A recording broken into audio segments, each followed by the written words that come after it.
Today, Kasoma Farouk of Uganda is putting a caveat on the Great Economic Depression.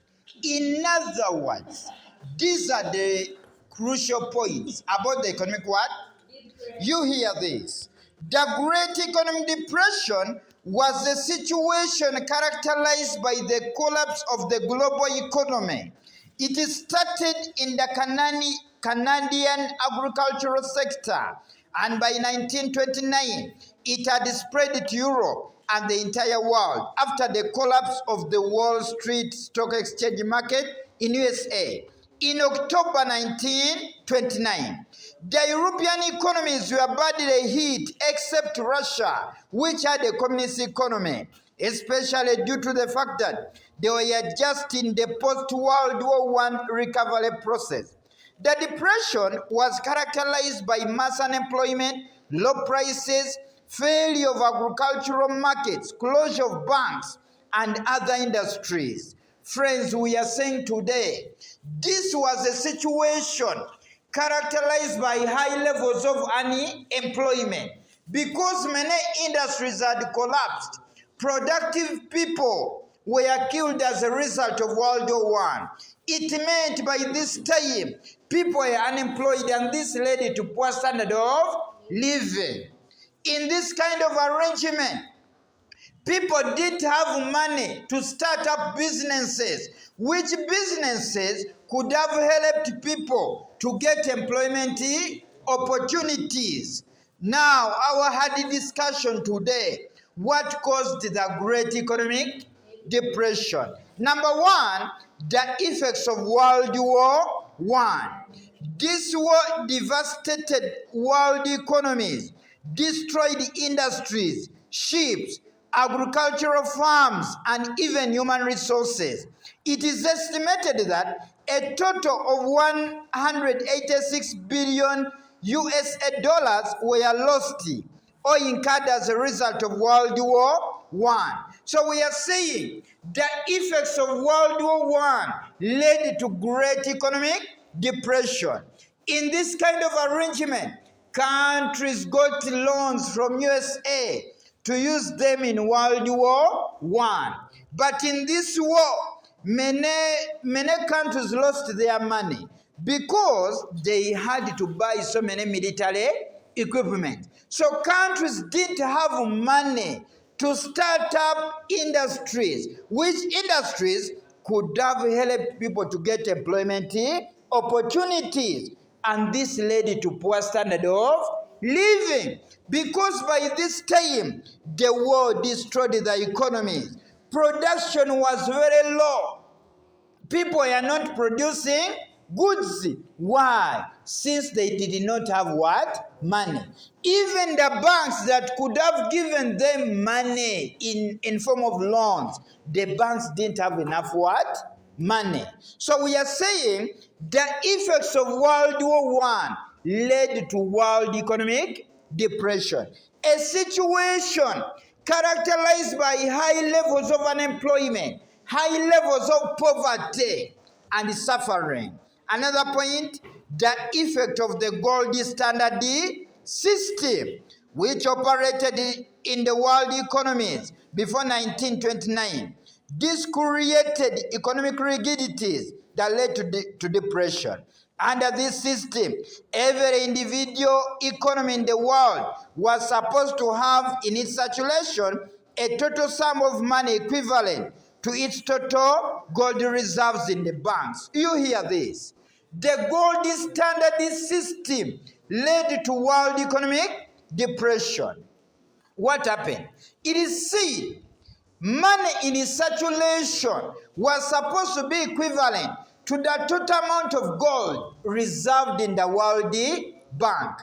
This meant that countries that did not have enough gold had few money in what? In a circulation. In other words, people could not open up businesses because they didn't have what? Money. And this led to high levels of unemployment, which led to poor standard of living. Let me tell you, in this situation, there was what you call inflation, persistent increase in the price of goods and services. At one time after World War One, when you entered a certain restaurant and you asked for tea, if you are drinking slowly, by the time you finished the tea, the price had increased. My friend, you had to hurry. Because the prices were increasing at a very high what? Level. This happened in Europe. I can tell you this was not a simple situation. Economists had to see to solve the problems caused by the world economic depression. So the effect of the gold standard system. Countries that did not have enough gold had a few money in circulation. And this meant that few industries had to exist where many people were unemployed, and this led to the world economic depression. Another one, the policy of economic nationalism or protectionism pursued by some countries caused the Great Economic Depression. After World War I, countries of Europe and America pursued economic protectionism in order to safeguard their economies against foreign competition. But the policy instead shattered international trade, hence leading to Great Economic Depression. Let me tell you, countries had what you call economic nationalism. In economic language, it is called protectionism. This is a situation where a country protects domestic industries from outside the competition. What happened by this time? Countries, in a bid to boost industries at home, what they did, they refused citizens to buy goods outside, altogether. They were meant to buy goods within the what? The country. This was a strategy to boost their economies, but it led to the world economic depression. In the way that lead economies like USA were not allowing citizens to buy goods from outside. Moreover, the Americans are the ones that had money. When the Americans were not allowed to buy from outside, it meant those industries had to collapse. Because people who had the money were not allowed to do what?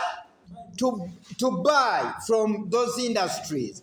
And this made many industries to collapse, which led to high levels of unemployment, which led to the world economic depression. A situation characterized by high levels of unemployment, high levels of poverty, and what we call high levels of suffering because of economic nationalism, protectionism. Another point, the effects of overproduction. The effects of overproduction. We are saying the post-war period saw scientific and technological advancement, not only in Europe, but also America and other parts of the world.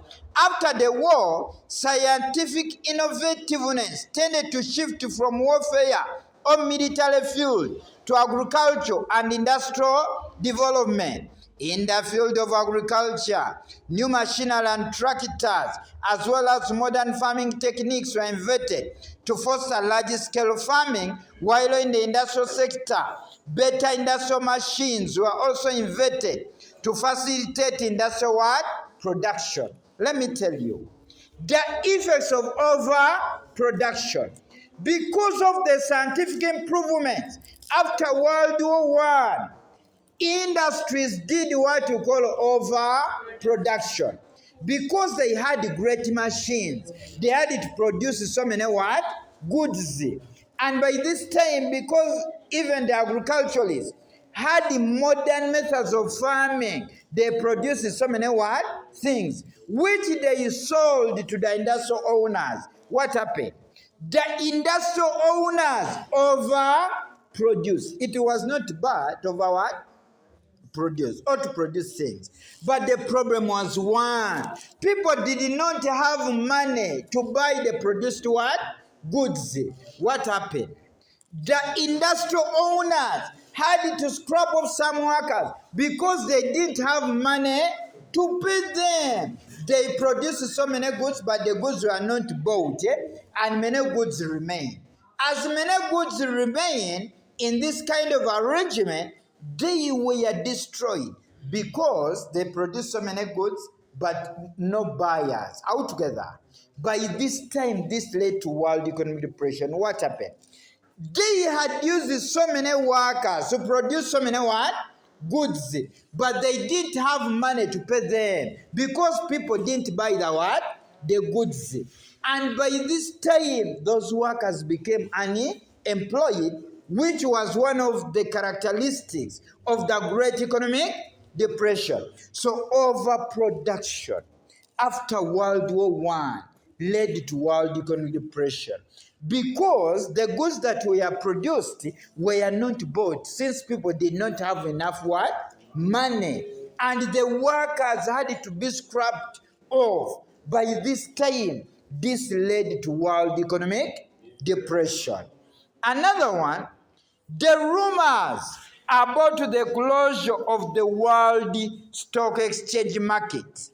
The rumors about the closure of the World Stock Exchange market at the Wall Street in USA.